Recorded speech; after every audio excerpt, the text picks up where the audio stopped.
ABN వీక్షకులకు శుభోదయం. Speed news కు స్వాగతం. వైసీపీలో కలవరం. తెలుగు జాతి కోసం రా కదలిరా, రాజకీయాలకు రామ్రావ్. కర్నూలు ఎంపీ రాజీనామా. టికెట్ రాని వారు అదృష్టవంతులు. అంగన్వాడీలా అమీతుమి. ఇలాంటి వార్తల సమాహారం స్పీడ్ న్యూస్ ఇప్పుడు చూద్దాం.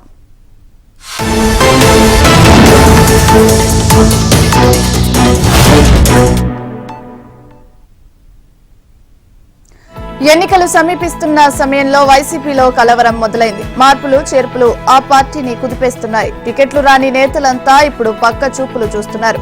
ఇప్పటికే పలువురు ఎంపీలు ఎమ్మెల్యేలు వైసీపీకి గుడ్ బై చెప్పారు. మరికొందరు సైకిల్ ఎక్కడానికి సిద్ధమవుతున్నారు. సీఎం జగన్ తీరుపై మాజీ మంత్రి బాలినేని బహిరంగంగానే అసంతృప్తి వ్యక్తం చేశారు. జగన్ పై అలిగి విజయవాడ నుంచి హైదరాబాద్ వెళ్లిపోయారు. సీఎంతో భేటీ ఉందని 3 రోజుల కిందట హైదరాబాద్ నుంచి బాలినేని విజయసాయిరెడ్డి పిలిపించారు. అయితే సీఎం అపాయింట్మెంట్ కోసం 3 రోజుల నుంచి విజయవాడ లెమన్ ట్రీ హోటల్లో బాలినేని వేచి చూశారు. సీఎం జగన్ దర్శనం దొరక్కపోవడంతో ఆయన హైదరాబాద్ వెళ్లిపోయారు. విజయసాయిరెడ్డి నివాసానికి ఎంపీ ఆదాల ప్రభాకర్ రెడ్డి వెళ్లారు. ఇప్పటికే నెల్లూరు రూరల్ ఇన్ఛార్జ్ గా ఆయన ఉన్నారు. అయితే ఆదాలకు అధిష్టానం నుంచి ఆంక్షలు వెళ్లాయి. ఆయన కూడా అసంతృప్తితో రగిలిపోతున్నారు. మరోవైపు కడప జిల్లా రాజంపేట ఎమ్మెల్యే మేడా మల్లికార్జున రెడ్డికి జగన్ మొండి చేయి చూపించారు. దీంతో జగన్ వైఖరిపై మేడా బ్రదర్స్ మండిపడుతున్నారు. తాజాగా కర్నూలు వైసీపీ ఎంపీ సంజీవ్ కుమార్ వైసీపీకి రాజీనామా చేశారు. త్వరలో వైసీపీ కొట్టుకుపోవడం ఖాయమని టీడీపీ అధినేత చంద్రబాబు వ్యాఖ్యానించారు. జగన్ అహంకారమే అతన్ని దెబ్బతీస్తోందన్నారు. వివిధ ప్రాంతాల్లో జరిగిన రా కదలిరా సభల్లో ఆయన మాట్లాడారు. వచ్చే 3 నెలల్లో టీడీపీ జనసేన ప్రపంచానికి వైసీపీ పతనమవుతుందన్నారు. ప్రజల భవిష్యత్తుకు భరోసా ఇచ్చే బాధ్యత తాను తీసుకుంటానని చంద్రబాబు హామీ ఇచ్చారు. బాబు షూరిటీ భవిష్యత్తుకు గ్యారంటీని తప్పకుండా అమలు చేస్తామన్నారు. తెలుగు జాతి స్వర్ణయుగం కోసం కదలి రావాలని చంద్రబాబు పిలుపునిచ్చారు. ఏపీలో త్వరలోనే పేదలు రైతుల సంక్షేమ రాజ్యం వస్తుందని ఆయన ధీమా వ్యక్తం చేశారు. అందుకోసం టీడీపీ జనసేన మహత్తర కార్యక్రమాలకు శ్రీకారం చుట్టిందన్నారు. జీవితంలో ఇంకెప్పుడు జగన్ గెలిచే అవకాశం లేదన్నారు. రాష్ట్రంలో రాజకీయం మారిందన్నారు. సైకో జగన్ 5 కోట్ల మంది ప్రజలకు మధ్య యుద్ధం జరుగుతుందన్నారు. 3 నెలల్లో టీడీపీ జనసేన ప్రభుత్వం ఏర్పడుతుందన్నారు. వైకాపాను చిత్తుగా ఓడించాలని ఆయన పిలుపునిచ్చారు. జగన్ రాతియుగం పోవాలి, స్వర్ణయుగం రావాలన్నారు. యువత భవిష్యత్తుకు భరోసా ఇచ్చే బాధ్యత తనదన్నారు. కౌలు రైతులను ఆదుకునే బాధ్యత తీసుకుంటాను అని చంద్రబాబు అభయమిచ్చారు. వెనుకబడిన వర్గాలకు సమర్థ నాయకత్వం ఇచ్చిన ఘనత టీడీపీకే దక్కిందన్నారు. తెలుగు జాతిని స్వర్ణయుగం వైపు నడిపిస్తానన్నారు. పేదరికాన్ని పటాపంచలు చేస్తానన్నారు. కర్నూలు జిల్లాలో చంద్రబాబు సతీమణి నారా భువనేశ్వరి పర్యటించారు. వివిధ ప్రాంతాల్లో నిజం గెలవాలి యాత్ర కొనసాగించారు. చంద్రబాబు అరెస్ట్ అనంతరం కన్నుమూసిన టీడీపీ కార్యకర్తల కుటుంబాలను ఆమె పరామర్శించారు. మృతుల కుటుంబాలకు భువనేశ్వరి ఆర్థిక సాయం అందజేశారు. ఎమ్మిగనూరు నియోజకవర్గం నందవరం మండలంలోని ముగతిలో భువనేశ్వరి పర్యటించారు. టీడీపీ అభిమాని మాదిగ నాగరాజు కుటుంబాన్ని ఓదార్చారు. నాగరాజు గతేడాది సెప్టెంబర్ 23న చంద్రబాబు అరెస్ట్ ను తట్టుకోలేక గుండెపోటుతో మృతి చెందారు. నాగరాజు భార్య లలితాంబ కుటుంబ సభ్యులతో భువనేశ్వరి మాటామంతి జరిపారు. అనంతరం వారికి 3 లక్షల ఆర్థిక సాయాన్ని భువనేశ్వరి అందజేశారు. భువనేశ్వరిని చూసి నాగరాజు కుటుంబం భావోద్వేగానికి గురైంది. నాగరాజు భార్య లలితాంబ కన్నీరు మున్నీరుగా విలపించారు. ఆమెను నారా భువనేశ్వరి ఓదార్చారు. అధైర్యపడవద్దు, మేమంతా ఉన్నామని భరోసా కల్పించారు. టీడీపీ అధినేత చంద్రబాబుకు భారీ ఊరట లభించింది. 3 కేసుల్లో ఒకేసారి ఏపీ హైకోర్టు ఆయనకు ముందస్తు బెయిల్ మంజూరు చేసింది. దీనిపై న్యాయమూర్తి జస్టిస్ టి మల్లికార్జునరావు ఉత్తర్వులు జారీ చేశారు. దర్యాప్తును ప్రభావితం చేసేలా వ్యాఖ్యలు చేయొద్దని ఆదేశించారు. వారంలోపు 1,00,000 చొప్పున 2 పూచీకత్తు ఇవ్వాలని సూచించారు. పిటిషనర్లకు 48 గంటల ముందు నోటీసు ఇచ్చాకే విచారించాలని సిఐడిని ఆదేశించారు. ఇన్నర్ రింగ్ రోడ్డు, ఇసుక, మద్యం వ్యవహారాల్లో అక్రమాలు జరిగాయంటూ చంద్రబాబుపై ఏపీ సిఐడి కేసులు నమోదు చేసింది. వీటిపై ముందస్తు బెయిల్ కోరుతూ ఉన్నత న్యాయస్థానంలో ఆయన 3 వేర్వేరు పిటిషన్లు దాఖలు చేశారు. ఇప్పటికే వాదనలు ముగియడంతో హైకోర్టు తాజా నిర్ణయాన్ని ప్రకటించింది. మద్యం కేసులో మాజీ మంత్రి కొల్లు రవీంద్ర, విశ్రాంత ఐఏఎస్ శ్రీ నరేష్ కు ముందస్తు బెయిల్ మంజూరు చేసింది. చంద్రబాబు ఈ 3 కేసుల్లో ఊరట లభించడంతో ఆయనకున్న ఇబ్బందులు తొలగిపోయినట్లేనని సీనియర్ న్యాయవాది సుంకర రాజేంద్ర ప్రసాద్ తెలిపారు. ప్రాథమిక సాక్ష్యాధారాలు లేకుండా సిఐడి కేసు నమోదు చేసిందని ఆయన ఆరోపించారు. ఏపీలో గందరగోళం నెలకొంది. ఇప్పటికే చాలా మంది నేతలు పార్టీకి గుడ్ బై చెప్పగా తాజాగా మరో నేత వైదొలిగారు. వైసీపీ ప్రాథమిక సభ్యత్వానికి కర్నూలు ఎంపీ పదవికి సంజీవ్ కుమార్ రాజీనామా చేశారు. కర్నూలు పార్లమెంటు వైసీపీ ఇన్ఛార్జి పదవి నుంచి తప్పించడంతో ఆయన వైసీపీకి దూరమైనట్టు తెలుస్తోంది. మనస్తాపానికి గురి కావడంతో సంజీవ్ కుమార్ రాజీనామా నిర్ణయం తీసుకున్నారు. అయితే ఏ పార్టీలో చేరాలన్నది ఇంకా నిర్ణయించుకోలేదని సంజీవ్ కుమార్ తెలిపారు. కర్నూలులో వలసలు, ఆత్మహత్యలు ఆగాలన్న తపనతో తాను పనిచేశానన్నారు. కర్నూలు నుంచి బళ్ళారి వరకు జాతీయ రహదారి సాధించాలన్నదే తన లక్ష్యమన్నారు. వలసలు ఆగాలంటే పెద్ద స్థాయిలో నిర్ణయాలు జరగాలన్నారు. అపాయింట్మెంట్ కోరితే ఎందుకు కష్టపడతావనడంతో పార్టీకి దూరం కావాల్సి వచ్చిందన్నారు. అయితే ఏ పార్టీలో చేరాలనేది ఇంకా నిర్ణయం తీసుకోలేదన్నారు. సన్నిహితులతో మాట్లాడి తుది నిర్ణయం తీసుకుంటానన్నారు. మరో 20 ఏళ్లు ప్రజా జీవితంలో ఉంటానని ఆయన తెలిపారు. కర్నూలు ఎంపీ సంజీవ్ కుమార్ రాజీనామాతో వైసీపీలో ఆందోళన మొదలైంది. ప్రస్తుత రాజకీయాలపై మాజీ మంత్రి దగ్గుబాటి వెంకటేశ్వరరావు సంచలన వ్యాఖ్యలు చేశారు. టికెట్ రాని వాళ్లంతా అదృష్టవంతులని పేర్కొన్నారు. ప్రస్తుత పరిస్థితుల్లో ఎన్నికల్లో పోటీ చేయకపోవడం ఉత్తమమన్నారు. ఎన్నికల్లో గెలిచేందుకు కోట్లు ఖర్చు చేయాల్సిన పరిస్థితి నెలకొందన్నారు. గెలిచినా ప్రజలకు సేవ చేసే అవకాశం లేకపోతుందన్నారు. గత ఎన్నికల్లో తాను వైసీపీ నుంచి పోటీ చేసి ఓడిపోవడమే మంచిదైందన్నారు. గెలిచి ఉంటే పనులు చేయలేక ప్రజలకు సమాధానం చెప్పలేకపోయేవాడన్నారు. ప్రస్తుత రాజకీయాలు గౌరవప్రదంగా లేవన్నారు. రాజకీయాల్లో పెట్టిన డబ్బు తిరిగి సంపాదించేందుకు అవకాశం లేదన్నారు. గతంలో పెట్టిన డబ్బులు సంపాదించుకునేందుకు కొంత అవకాశం ఉండేదన్నారు. సింగిల్ మెన్ పార్టీ అధిపతులు ఎమ్మెల్యే, ఎంపీలను ఉత్సవ విగ్రహాలుగా మార్చుతున్నారని దుయ్యబట్టారు. ఇసుక, మద్యం, మైనింగ్లలో లక్షల కోట్లు దోచుకుంటున్నారని దగ్గుబాటి విమర్శించారు. నిజమైన ప్రజా ప్రతినిధులను భగవంతుడే కాపాడాలన్నారు. అంగన్వాడీల ఉద్యమం కొనసాగుతోంది. జగన్ సర్కార్తో అమీతుమికి అంగన్వాడీలు మరింత సిద్ధమవుతున్నారు. ఇప్పటికే వారి సమ్మె నెల రోజులు దాటింది. అంగన్వాడీల అణచివేతకు వైసీపీ సర్కార్ పావులు కదుపుతోంది. దీంతో తీవ్ర పోరాటం సాగిస్తామని అంగన్వాడీలు ప్రకటించారు. సంజాయిషీ కోరుతూ నోటీసులు జారీ కావడంతో అంగన్వాడీలు మరింత ఆగ్రహం చెందుతున్నారు. ఎన్నికల ముందు అక్క చెల్లెమ్మలంటూ ఆప్యాయతను ఒలకబోసిన సీఎం జగన్ ఇప్పుడు ఇలా మారారేంటని అంగన్వాడీలు మండిపడుతున్నారు. వేతనాలు పెంచుతామని హామీ ఇచ్చిన సీఎం పీఠం ఎక్కాక తమను మర్చిపోయారని ఆవేదన వ్యక్తం చేశారు. ఎన్నికల సమయంలో ఇచ్చిన హామీని నెరవేర్చకపోగా తమ ఉద్యోగాలకే ఎసరు పెడుతున్నారని జగన్ పై ధ్వజమెత్తుతున్నారు. అంగన్వాడీ సేవలను అత్యవసర చట్టం పరిధిలోకి తెచ్చి ఎస్మాను ప్రయోగించడంపై మండిపడుతున్నారు. ఉద్యోగాల తొలగింపునకు వైసీపీ సర్కార్ తెరలేపడంతో అంగన్వాడీలు కలవరపడుతున్నారు. భవిష్యత్తు కార్యాచరణను రూపొందించుకునేందుకు సన్నద్ధమవుతున్నారు. 2 రోజుల్లోనే నోటీసుల జారీ ప్రక్రియ పూర్తి చేసేందుకు అధికారులు చర్యలు తీసుకోవడంతో అంగన్వాడీలు మదన పడుతున్నారు. అల్లూరి సీతారామరాజు జిల్లాలో కొందరు ఇళ్లకు వెళ్లి అధికారులు నోటీసులు అంటించారు. జగన్ తీరుపై అంగన్వాడీలు మండిపడుతున్నారు. నోటీసులు జారీ చేస్తే బెదిరేది లేదంటున్నారు. దీనిపై అన్ని రకాలుగా పోరాటం చేస్తామంటున్నారు. వచ్చే ఎన్నికల్లో తమ తడాఖా చూపిస్తామంటున్నారు. వైసీపీ సర్కార్తో తాడో పేడో తేల్చుకునేందుకు తాము సిద్ధమేనని అంగన్వాడీలు ప్రకటిస్తున్నారు. క్రికెటర్ అంబటి రాయుడు కీలక ప్రకటన చేశారు. రాజకీయాలకు ఆయన రామ్ చెప్పారు. వాటి వివరాలను ఎక్స్ ద్వారా ఆయన వెల్లడించారు. రాజకీయాల్లో లక్ష్య సాధన కనిపించకపోవడంతో ఆ రంగం నుంచి తప్పుకుంటున్నట్టు ఆయన తెలిపారు. ఏపీ వాసులకు సేవ చేయాలనే ఉద్దేశంతో రాజకీయాల్లోకి వచ్చానన్నారు. తన ఆలోచనలు, కలలు సాకారం అవుతాయన్న ఉద్దేశంతో వైసీపీలో చేరినట్టు చెప్పారు. క్షేత్రస్థాయిలో అనేక గ్రామాల్లో పర్యటించి ప్రజా సమస్యలను తెలుసుకున్నట్టు ఆయన చెప్పారు.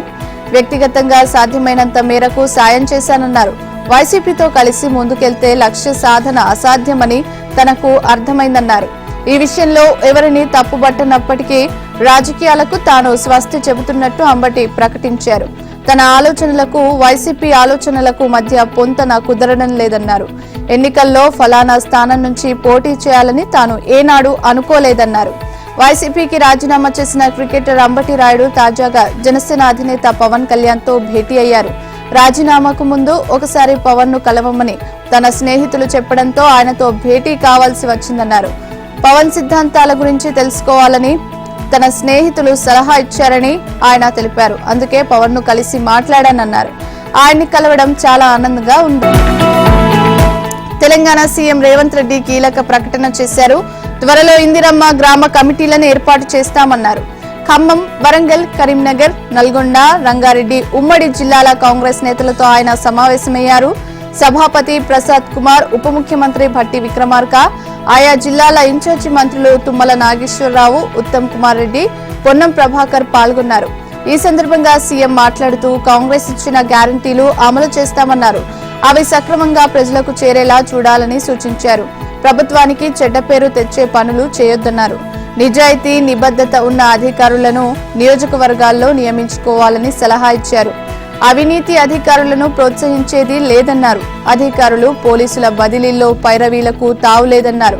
ప్రతి నియోజకవర్గానికి ప్రత్యేక అభివృద్ధి నిధి నుంచి 10 కోట్లను కేటాయిస్తామన్నారు. ఉమ్మడి జిల్లాల ఇన్ఛార్జి మంత్రులకు ఈ నిధులు కేటాయింపు, పనుల పర్యవేక్షణ బాధ్యత అప్పగిస్తామన్నారు. ఇన్ఛార్జి మంత్రులతో సమన్వయం చేసుకుంటూ నియోజకవర్గాలను అభివృద్ధి చేసుకోవాలని సలహా ఇచ్చారు. పార్టీని, ప్రభుత్వాన్ని సమన్వయం చేసుకుంటూ ప్రజల్లోకి వెళ్లాలని సూచించారు. లోక్సభ ఎన్నికల్లో 12 స్థానాలకు తగ్గకుండా గెలిపించుకోవాలని ముఖ్యమంత్రి రేవంత్ రెడ్డి నేతలకు సూచించారు. తెలంగాణలో నూతన విద్యుత్ విధానంపై సీఎం రేవంత్ రెడ్డి కీలక నిర్ణయం తీసుకున్నారు. త్వరలోనే నూతన విధానాన్ని తీసుకొస్తామని ఆయన ప్రకటించారు. ఇతర రాష్ట్రాల్లో విద్యుత్ విధానాలను అధ్యయనం చేయాలని అధికారులకు సూచించారు. శాసనసభలో చర్చించాక కొత్త విధానాన్ని అమలు చేస్తామన్నారు. ఇప్పటి వరకు సరైన పాలసీ లేకపోవడంతో అనేక ఇబ్బందులు ఎదుర్కోవాల్సి వస్తోందన్నారు. సచివాలయంలో మంత్రులు ఉత్తమ్ కుమార్ రెడ్డి, శ్రీధర్ బాబుతో కలిసి విద్యుత్ రంగంపై సీఎం సుదీర్ఘ సమీక్ష నిర్వహించారు. రాష్ట్రంలో విద్యుత్ ఉత్పత్తి, కొనుగోళ్లు, వినియోగం, నిరంతర సరఫరా, గృహజ్యోతి పథకం అమలుపై చర్చించారు. డిస్కంల పనితీరు, ఆర్థిక పరిస్థితిపై సీఎం ఆరా తీశారు. తెలంగాణ రాష్ట్రం ఆవిర్భావం తర్వాత జరిగిన విద్యుత్ ఒప్పందాలపై నివేదిక ఇవ్వాలని అధికారులను సీఎం ఆదేశించారు. బహిరంగ మార్కెట్లో తక్కువ ధరకు ఇచ్చే కంపెనీల నుంచి కరెంటు కొనుగోలు చేయాలని ఆదేశించారు. ప్రజలకు ఇచ్చిన మాట ప్రకారం రాష్ట్రంలో రైతులకు 24 గంటల ఉచిత విద్యుత్ ఇవ్వాలని సూచించారు. విద్యుత్ ఉత్పత్తి పెంచడానికి మరిన్ని సంస్థలను ఏర్పాటు చేయడానికి ఉన్న అవకాశాలను పరిశీలించాలని సీఎం సూచించారు. సమావేశంలో సీఎస్ శాంతికుమారి, ఆర్థిక శాఖ ప్రత్యేక ప్రధాన కార్యదర్శి రామకృష్ణారావు, నీటిపారుదల శాఖ కార్యదర్శి Rahul Bojja, Transco CMD Rizvi, SPDCL CMD Musharraf Farooqui పాల్గొన్నారు.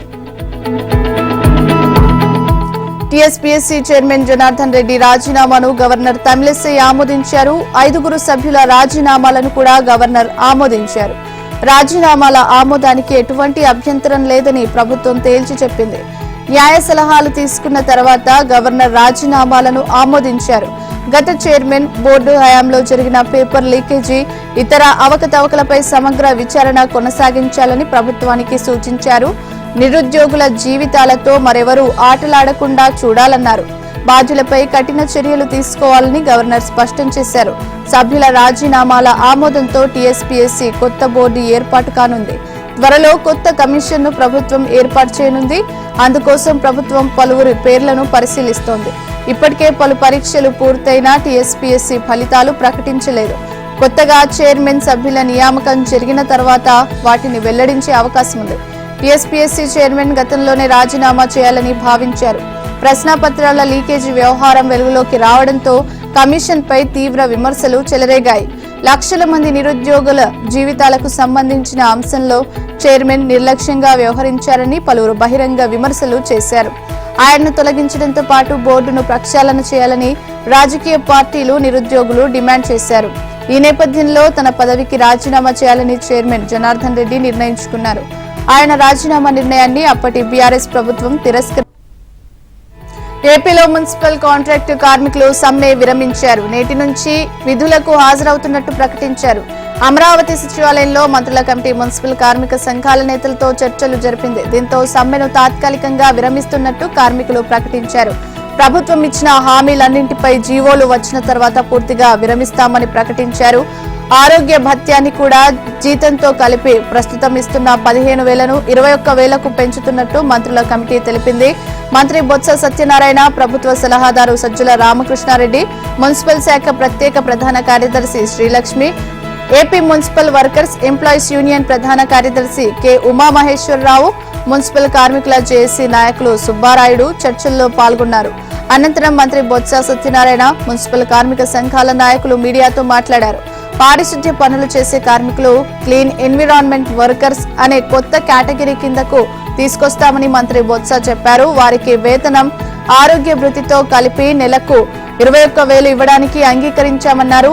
ఈపీఎఫ్, ఈఎస్ఐ ఇస్తామని తెలిపారు. పాఠశాలల్లో పనిచేసే కంటింజెంట్ వర్కర్స్ కి పురపాలక సంఘాల ద్వారా చెల్లింపులు చేస్తామన్నారు.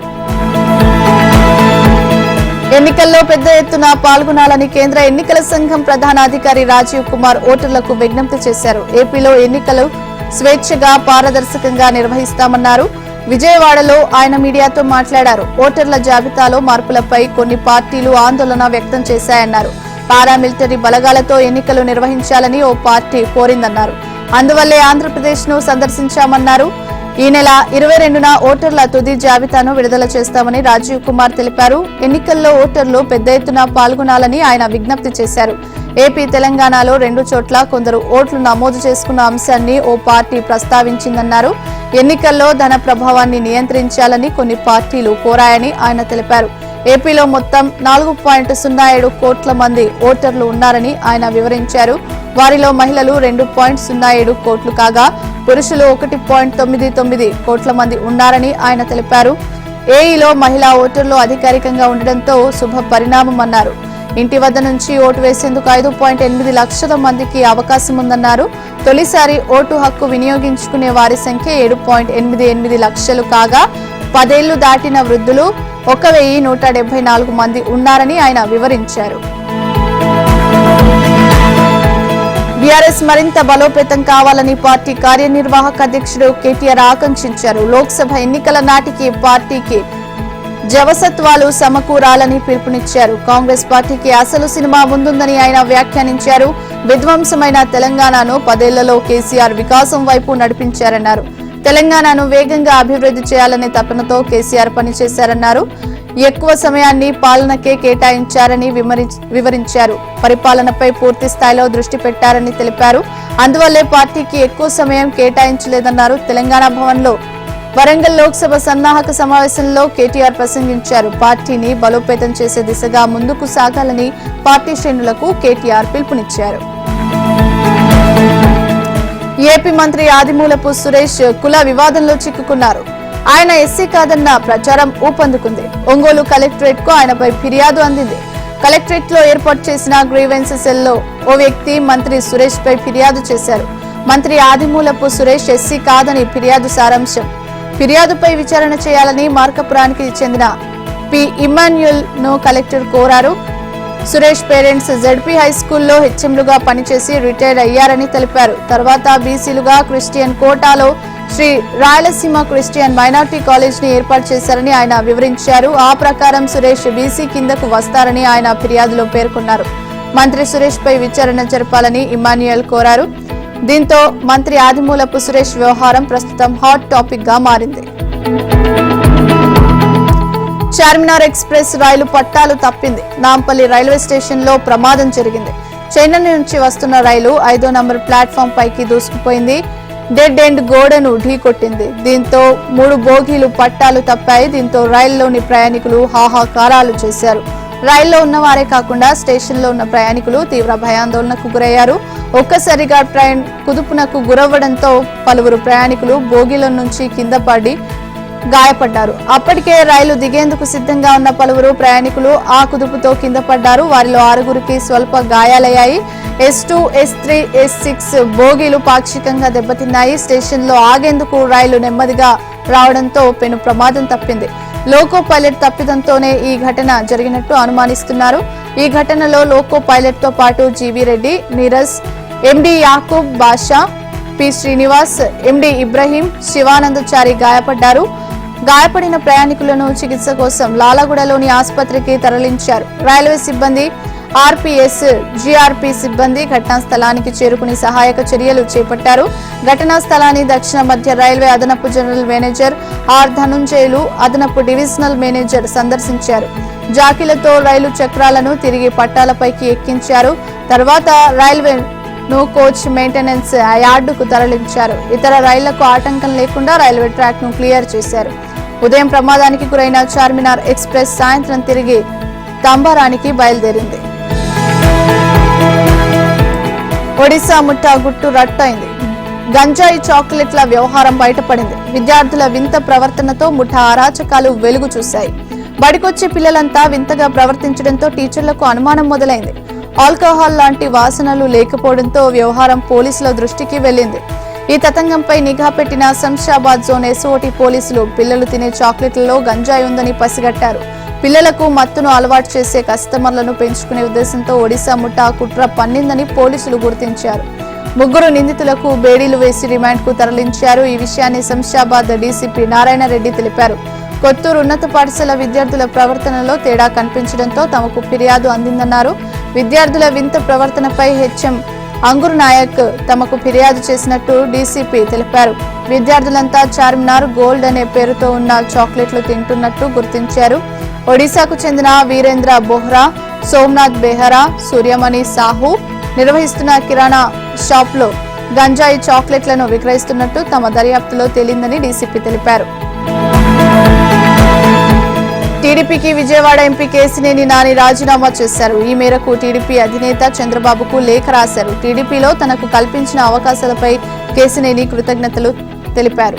వ్యక్తిగత కారణాలతో రాజీనామా చేస్తున్నట్టు లేఖలో కేశినేని నాని పేర్కొన్నారు. తనకు మద్దతు ఇచ్చిన పార్టీ క్యాడర్ లీడర్లకు కేశినేని నాని కృతజ్ఞతలు తెలిపారు. అందరూ ఊహించినట్లుగానే విజయవాడ ఎంపీ కేశినేని నాని త్వరలో వైసీపీ తీర్థం పుచ్చుకోబోతున్నారు. నేడో రేపు కేశినేని వైసీపీలో చేరేందుకు రంగం సిద్ధమవుతున్నారు. రాజకీయాల్లో మిత్రత్వం, శత్రుత్వం శాశ్వతం కాదని మరోమారు తేలిపోయింది.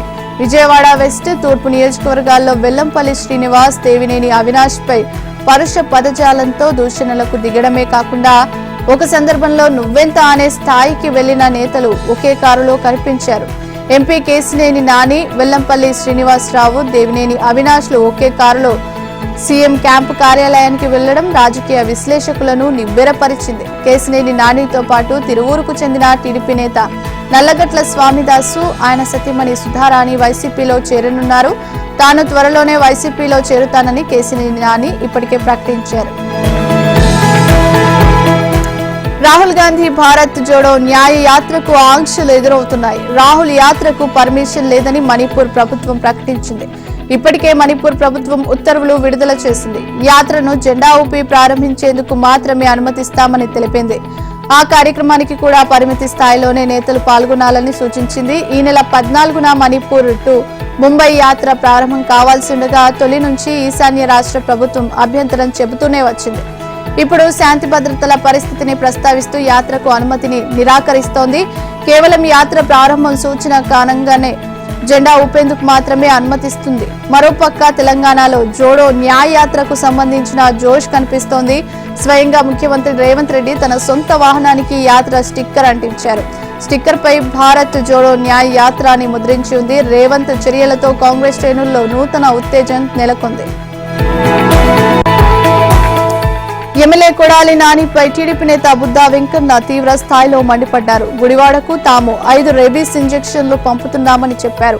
వాటిని కొడాలి నానికి వేయించాలని సూచించారు. ఇంకోసారి చంద్రబాబు జోలికి వస్తే సహించేది లేదని హెచ్చరించారు. అటు కేశినేని నాని ఆఫీస్ బోర్డులపై బుద్దా వెంకన్న కామెంట్లు చేశారు. కనకదుర్గమ్మ ఫ్లైఓవర్ దీక్షలు పూనింది తానేనని పేర్కొంది. కనకదుర్గమ్మ ఫ్లైఓవర్ పేటెంట్ రైట్స్ తనవి, చంద్రబాబువేనన్నారు. కేశినేని నానికి బుద్దా వెంకన్న వార్నింగ్ ఇచ్చారు. రాజకీయ జీవితం కోసం చంద్రబాబును దూషిస్తే సహించేది లేదని హెచ్చరించారు. కేశినేని నాని వైసీపీ కోవర్ట్ అని బుద్దా వెంకన్న ఆరోపించారు. కమ్మ సామాజిక వర్గంలో కొడాలి, కేశినేని నానిలు చీడ పురుగులని విమర్శించారు. కేశినేని నానికి ఎండు కార్డు పడడం ఖాయమన్నారు. తెలంగాణ మంత్రి పొంగులేటి ఆసక్తికర వ్యాఖ్యలు చేశారు. తెలంగాణని బీఆర్ఎస్ నేతలు అప్పుల పాలు చేశారని ధ్వజమెత్తారు. ఎదులాపురంలో పొంగులేటి మాట్లాడారు. 10 ఏళ్ల బీఆర్ఎస్ పాలనలో ప్రజల కష్టాలను వినలేదన్నారు. కాంగ్రెస్ అధికారంలోకి వచ్చిన వెంటనే ప్రజావాణి కార్యక్రమాన్ని ఏర్పాటు చేసి వారి సమస్యలు వింటున్నామన్నారు. ప్రతిపక్ష నేతలు మాట్లాడుతున్న మాటలను తెలంగాణ ప్రజలు వింటున్నారని ఎద్దేవా చేశారు. 10 ఏళ్ల కాలంలో తెలంగాణ ప్రజల నెత్తిన 6 లక్షల కోట్ల అప్పు భారాన్ని మోపారని మండిపడ్డారు. ఇందిరమ్మ రాజ్యంలో ఇచ్చిన ప్రతి హామీకి తాము కట్టుబడి ఉన్నామన్నారు. ఖమ్మం జిల్లా భక్త రామదాసు కళాక్షేత్రంలో మంత్రి పొంగులేటి శ్రీనివాసరెడ్డికి పౌర సన్మానం జరిగింది. ఈ సందర్భంగా కార్యకర్తలు అభిమానులను చూసి మంత్రి పొంగులేటి భావోద్వేగానికి లోనయ్యారు. అనేక సందర్భాల్లో కార్యకర్తలు అభిమానులు తన కోసం బాధను భరించారని గుర్తు చేశారు. గత ప్రభుత్వ అధికారులు అనేక మందిని ఇబ్బంది పెట్టారని వివరించారు. ఇందిరమ్మ రాజ్యంలో యువతకు ఉద్యోగాలు కల్పిస్తామన్నారు. ఇచ్చిన హామీలను తప్పకుండా అమలు చేస్తామని పొంగులేటి అభయం ఇచ్చారు. అయోధ్య రామ మందిర ప్రారంభోత్సవానికి దూరంగా ఉన్నట్టు కాంగ్రెస్ ప్రకటించింది. ఈ నెల 22న అయోధ్య రామ మందిరం ప్రారంభమవుతోంది. మందిర ప్రాణ ప్రతిష్ఠ కార్యక్రమాన్ని బీజేపీ సొంత కార్యక్రమంగా జరుపుతోందని కాంగ్రెస్ ఆక్షేపించింది. అందువల్లే ఆ కార్యక్రమానికి హాజరు కావట్లేదని కాంగ్రెస్ అధినేత్రి సోనియా గాంధీ, ఆ పార్టీ జాతీయ అధ్యక్షుడు ఖర్గే తెలిపారు. రామ మందిర ప్రారంభానికి రావాలని సోనియా, ఖర్గే, అధీర్ రంజన్లకు గత నెలలో ఆహ్వానాలు అందాయి. అయితే వాటిని గౌరవపూర్వకంగా తిరస్కరించినట్టు కాంగ్రెస్ ప్రధాన కార్యదర్శి జయరాం రమేష్ తెలిపారు. శ్రీరాముడిని దేశంలో లక్షలాది మంది పూజిస్తారని ఆయన చెప్పారు. మతం అనేది వ్యక్తిగత వ్యవహారమని ఆయన పేర్కొన్నారు. అయితే బీజేపీ, ఆర్ఎస్ఎస్ రామ మందిరాన్ని ఒక రాజకీయ ప్రాజెక్టుగా మార్చారని ఆక్షేపించారు. అందువల్లే ఆలయ ప్రారంభానికి తాము దూరంగా ఉంటున్నట్టు చెప్పారు. మందిర నిర్మాణం అసంపూర్తిగా ఉండగానే బీజేపీ, ఆర్ఎస్ఎస్ ఎన్నికల్లో ప్రయోజనాల కోసం దాన్ని ప్రారంభిస్తున్నారని ఆరోపించారు. 2019లో సుప్రీంకోర్టు తీర్పుకు తాము కట్టుబడి ఉన్నామన్నారు. శ్రీరాముణ్ణి పూజించే లక్షలాది మంది మనోభావాలను తాము గౌరవిస్తామని తెలిపారు. రామాలయ ప్రారంభానికి వెళ్లకూడదన్న తన నిర్ణయానికి కాంగ్రెస్ పార్టీ విచారించాల్సి వస్తోందని కేంద్ర మంత్రి హర్దీప్ సింగ్ పూరి పేర్కొన్నారు. శ్రీరాముడి అస్తిత్వాన్ని నిరాకరించే కాంగ్రెస్ తాజా నిర్ణయం ఆశ్చర్యం కలిగించలేదని బీజేపీ నేత నలీన్ కోహ్లీ వ్యాఖ్యానించారు. కాగా వామపక్షాలు, తృణమూల్ కాంగ్రెస్ సహా పలు ప్రతిపక్ష పార్టీలు కూడా రామ మందిర ప్రారంభోత్సవానికి వెళ్లబోమని ఇప్పటికే స్పష్టం చేశాయి. భారత స్టార్ ప్లేయర్లు రోహిత్ శర్మ, విరాట్ కోహ్లీ అంతర్జాతీయ టీ20లోకి పునరాగమనం చేస్తున్నారా? క్రికెట్ పోరుకు తయారవుతున్నారా అంటే క్రికెట్ అభిమానుల నుంచి అవుననే సమాధానం వినిపిస్తోంది. నేటి నుంచి ఆఫ్ఘనిస్తాన్తో ప్రారంభం కానున్న పొట్టి సిరీస్లో ఆడేందుకు వారు సిద్ధమవుతున్నారు. కోహ్లీని తీసుకుంటారా లేదా అనే అనుమానం మొదట్లో అభిమానుల్లో ఉండేది. ఈ సిరీస్ కోసం ఎంపిక చేసే ముందు అతడితో సెలెక్షన్ కమిటీ సుదీర్ఘ చర్చలు జరిపినట్టు సమాచారం. కోహ్లీ అత్యున్నత స్థాయి వ్యక్తిగా గుర్తింపు పొందారు. వన్డే ప్రపంచ కప్లో టాప్ స్కోరర్గా చెరగని ముద్ర వేసుకున్నారు. దక్షిణాఫ్రికాతో టెస్ట్ సిరీస్లోనూ మంచి ప్రదర్శన చేశారు. టీ20 ప్రపంచ కప్ ముందు చివరి అంతర్జాతీయ సిరీస్ కావడంతో అందరి దృష్టి దీనిపైనే పడింది. ఇంగ్లాండ్తో సుదీర్ఘ టెస్ట్ సిరీస్ తర్వాత టీమిండియా ఆటగాళ్లు నేరుగా ఐపీఎల్ ఆడతారు. కోహ్లీ ఫామ్ కు ఆఫ్ఘన్ సిరీస్ పరీక్ష కాకపోయినా టీ20లో సత్తా ఏంటో తెలియజేయడానికి దీనిని వేదికగా చేసుకోవాలని క్రికెటర్ అభిమానులు ఆశిస్తున్నారు. కేప్ టౌన్ వేదికగా మ్యాచ్ జరిగిన సమయంలోనే విరాట్ తో పాటు రోహిత్ తో చీఫ్ సెలెక్టర్ అజిత్ అగర్కర్ ప్రత్యేకంగా సమావేశమయ్యారు. శుభ్మన్ గిల్ తోనూ చర్చించినట్టు తెలుస్తోంది. టీ20 ప్రపంచ కప్ లో విరాట్ నుంచి అగర్కర్ భారీ స్థాయి ప్రదర్శనను ఆశిస్తున్నట్టు బోగట్టా.